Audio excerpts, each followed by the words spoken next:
کیونکہ صحبت ایک ایسی تاثیر پیدا کر دیتی ہے انسان میں کہ انسان کو اپنی انسانیت سمجھ میں آ جاتی ہے، وہ حقیقت زندگی اس پر کھل جاتی ہے اصل میں۔ سبحان اللہ۔ لہٰذا کہتا ہے اللہ والے کی صحبت میں انسان جب آتا رہتا ہے تو وہ جو حقیقت زندگی کھلتی ہے نا، وہ عبادت سے نہیں کھلتی۔ عبادت سے اللہ تبارک و تعالیٰ کا تعلق ہے، سجدے دے رہا ہے، لیکن حقیقت زندگی کا جو ایک راز ہے وہ صحبت سے کھلتا ہے۔ وہ کسی اللہ والے کی صحبت میں جب انسان بیٹھتا ہے اب کھلتا ہے، ٹھیک ہے نا۔ تو اور وہ ظاہر ہے کہ اس وجہ سے صحبت کی قیمت بڑھ گئی۔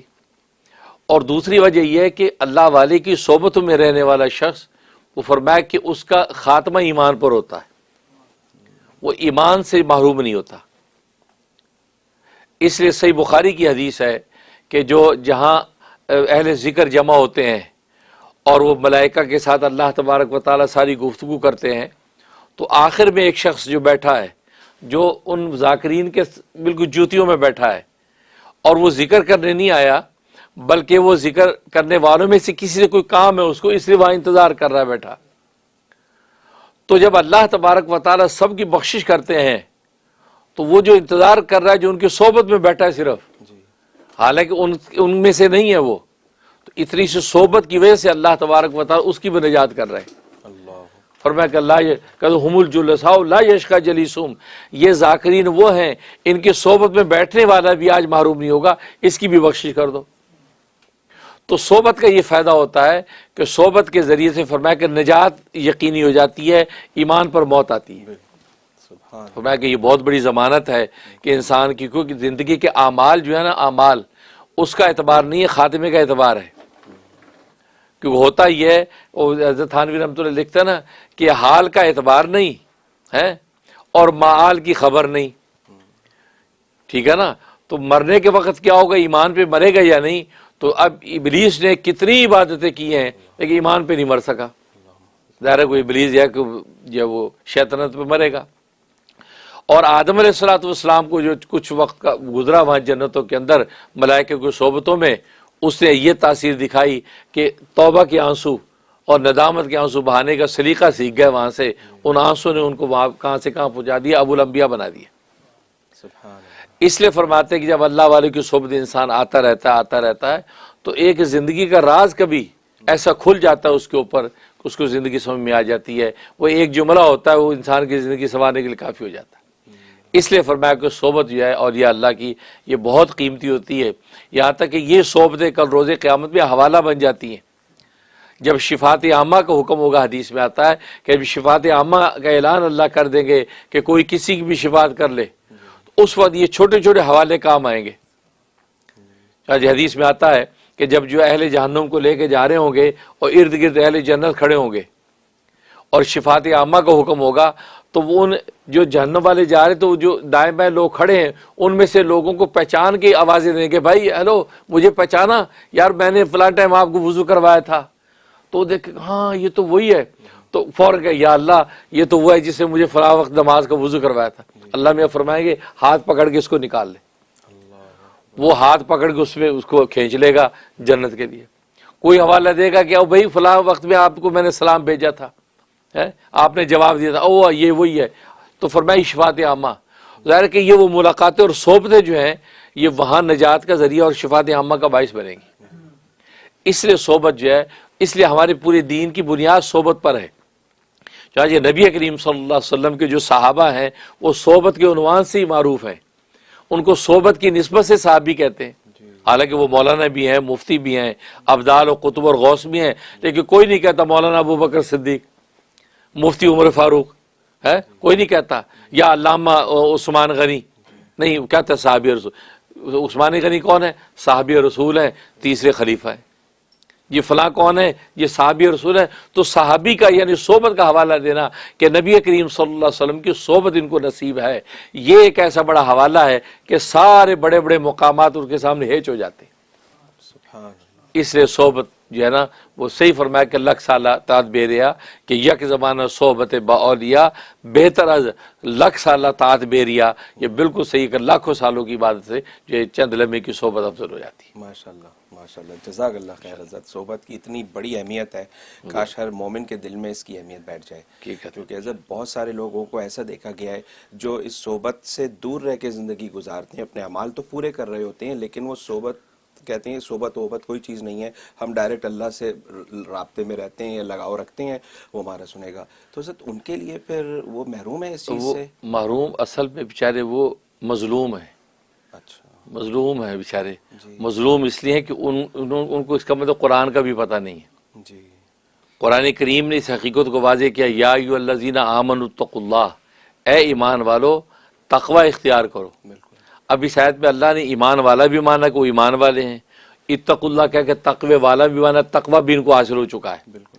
جبکہ تقوی آخری معراج ہے کہ ان للمتقین مفازا، کہ تقوی والوں ہی کے لیے کامیابیاں ہیں. تو ختم ہوگی بات، لیکن اللہ نے یہاں پہ روکا نہیں. کیا فرمایا؟ یا ایھا الذین آمنوا اتقوا اللہ، آگے وکونوا مع الصادقین، سچوں کے ساتھ جڑ جاؤ، سچوں کی صحبتوں میں رہو. ایمان بھی ہے، تقوی بھی ہے، بات پوری ہوگی نہیں، لیکن آگے مزید کہ کونوا مع الصادقین، سچوں کے ساتھ جڑ جاؤ. اور سچوں سے مراد یہ اللہ والے ہیں.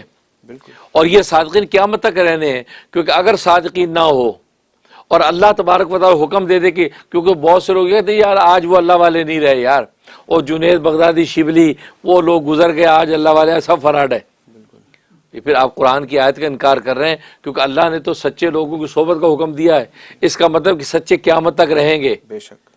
اب وہ سچی آنکھ چاہیے دیکھنے کے لیے، پہچان کے لیے سچی آنکھ چاہیے. آپ اس کو پہچان جائے کون ہے. کیونکہ اگر ایسا ہو کہ سچے یعنی اللہ والے ہونا اور اللہ حکم دے ان کی صحبتوں میں رہو، تو یہ حکم تو یہ تکلیف مالا یطاق ہے. تکلیف مالا یطاق کہ ایک اللہ ایک ایسی چیز کو حکم دے رہے ہیں کہ جو ہماری طاقت بھی اس کو ہم کر سکیں، کیونکہ اللہ والے دنیا میں ہے ہی نہیں. یہ تکلیف مالا یطاق. اور اللہ تبارک و تعالی ظالم نہیں ہے. لا یکلف اللہ نفسا الا وسعها. اللہ تبارک و تعالی اپنے اس کی وسعت اور طاقت کے مطابق حکم دیتے ہیں، تکلیف دیتے ہیں. اس کا مطلب ہے کہ جب یہ کہہ دیا کہ یا ایھا الذین آمنوا اتقوا اللہ، اے ایمان والو تقوی اختیار کرو، وکونوا مع الصادقین، اور سچوں کے ساتھ جڑ جاؤ. اور میت کا مطلب کیا ہے؟ مولا علی قاری رحمہ اللہ تعالیٰ فرماتے ہیں کہ میت کا مطلب یہ ہے کہ مرید اپنے پیر کی ہم مثل ہو جائے. میت کا مطلب اس کی ہم مثل ہو جائے، ان کی ادائیں، اس کی سوچ، اس کی خیالات، اس کی ایک ایک ادا فضا بالکل شیخ جیسی ہو جائے. لوگ اس کو دیکھ کے تو ان کو ان کا شیخ یاد آ جائے کہ یار دیکھو یار اس کی یہ انداز، یہ ہمارے ان کے شیخ جیسا ہے. میت کا مطلب کیونکہ میت یعنی بالکل ایسا یکجان، تو اس کی مثل ہو جائے. تو اس منزل پہ تو پہنچتا کون ہے؟ وہ تو کچھ لمحے کی تقریر سن لی، بیٹھ گیا، چلے گئے گھر اپنے. لیکن وہ یہاں تک فرماتے ان کے خیالات تک آپ کے خیالات پر حاوی ہو جائیں، پیر و مرشد اور نیک لوگوں کی ادائیں فضائیں آپ کے اوپر حاوی ہو جائیں، اور اس کا اثر آپ کی زندگی میں نظر آنے لگے. تبھی صحابہ کرام رضوان اللہ علیہم اجمعین کی شان یہ تھی، کسی صحابی رسول کو دیکھ کے لوگ کہتے واقعی رسول اللہ صلی اللہ علیہ وسلم کا رنگ جھلک رہا ہے. سبحان اللہ. بے شک. سبحان. یعنی 1,44,000 صحابہ جو ہیں وہ کیا ہیں؟ وہ گویا کہ نبی پاک صلی اللہ علیہ وسلم کی زندگی کے مختلف روشن رنگ ہیں. بالکل. وہ کرنیں آپ کے رنگ کی پھیلی ہوئی ہیں. کوئی ابو بکر صدیق کی شکل میں نظر آتی ہے، کوئی عمر فاروق کی شکل میں نظر آتی ہے، کوئی عثمان غنی و علی مرتضیٰ. تو گویا کہ ہر رنگ آپ کی زندگی کے مختلف رنگ ہیں جو صحابہ کی شکل میں پھیل گئے. تو اسی لیے فرمایا کونوا مع الصادقین. میت کا مطلب یہ ہے اس کی ہم مثل ہو جائے. تو یہ ہے میت کا حق، اور اتنا حق ادا تو کوئی کرتا قسمت والا. ورنہ جو ہے آپ کو پتہ ہے کہ ورنہ بس وہ آج کل مرید بھی ڈھیلے ڈالی ہیں، بس وہ 5 ٹائم کی نماز پڑھ لی کافی ہے جی. یہ حضرت صاحب زیادہ مجاہدے نہیں ہوتے، بس جلدی سے بس چڑھا دیں آپ سیڑھی پہ. کہتے ہیں نظر ڈالیں اور پہنچ جائیں. پھر نظر ڈال بھی دیں گے، لیکن اس نظر کو برداشت کرنے کی استعداد آپ میں ہے یا نہیں؟ خواجہ باقی باللہ رحمۃ اللہ علیہ کا واقعہ آپ کو پتہ ہے، جب بھٹیارے پہ نظر ڈالی وہ باقی باللہ بن گئے، 3 دن کے بعد فوت ہو گئے، کیونکہ وہ برداشت نہیں کر سکے نا. وہ برداشت نہیں کر سکے. تو معلوم ہے کہ وہ جو چیز ہے اندر کی. ایون نے لکھا حضرت شیخ نے، شیخ الحدیث مولانا محمد زکریا کاندلوی، میرے دادا پیر قدس سرہ، لکھتے ہیں کہ میرے پیر و مرشد مولانا خلیل احمد سہارنپوری رحمۃ اللہ علیہ فرمایا کہ وہ صبح فجر کے بعد ٹھنڈا یخ جو ہے وہ گنے کا جوس پیتے تھے، کبھی سردی کا موسم گرمی ٹھنڈا یخ وہ رکھ دیتے رات کو کھلی جگہ تاکہ صبح تک ٹھنڈا ہو جائے، فریجوں کا زمانہ تو تھا نہیں، اب صبح کو حضرت وہ گنے کا ٹھنڈا یخ جوس پیتے، جبکہ ایک عام آدمی نہ پی پائے وہ پیتے تھے۔ تو ایک دن کہتا ہے حضرت کو خادم تھا، کیا نام تھا، اشرف تھا یا عبداللہ تھا، خادم تھا، اسے سوچا کہ یار یہ حضرت بڑے مزے لے کے پیتے ہیں، ہم بھی تو چکھیں یار، یہ رات بھر پڑا رہتا ہے صبح کو کیسا لذیذ ہوتا ہے۔ کہا تو اس میں سے انہوں نے تھوڑا سا بچا لیا اور ان صاحب نے پی لیا، وہ اتنا ٹھنڈا یخ تھا ان کو نمونیا ہو گیا، نمونیا ہو گیا، پھر 3-4 دن کے بعد نمونیا میں فوت ہو گیا۔ اب حضرت کو پتہ چلا میاں اس کو نمونیا کیوں ہو گیا، بیمار کیوں ہو گیا؟ تو کسی نے کہا حضرت وہ اصل میں وہ آپ کا جو یخ ٹھنڈا جوس ہوتا ہے نا، تو انہوں نے بھی تھوڑا سا گلاس میں نکال کے انہوں نے بھی پی لیا تھا کہ یار میں بھی ٹھنڈا پی کے دیکھو کیسا لگتا ہے۔ تو حضرت مسکرائے، فرمایا کہ میاں اسے کیا پتا اندر تو عشق الہی کی آگ لگی ہوئی ہے، جس آگ کو ٹھنڈا کرنے کے لیے پیتے ہیں، ہم تو اس آگ کو بجھانے کے لیے پیتے ہیں، اس ظالم نے ٹھنڈے سینے کے اندر ٹھنڈا جوس ڈال دیا، نمونہ ہی ہونا۔ اب دیکھو اللہ والوں، تبھی لکھا ہے بزرگوں نے کہ اللہ والوں کی جو ہے وہ افعال کی نقل نہ کرو، اقوال کی تابع داری کرو۔ افعال جو ہے وہ ان کی اپنی کسی مسلک کے تحت ہوتے ہیں، ہاں اقوال ہمارے لیے ہیں۔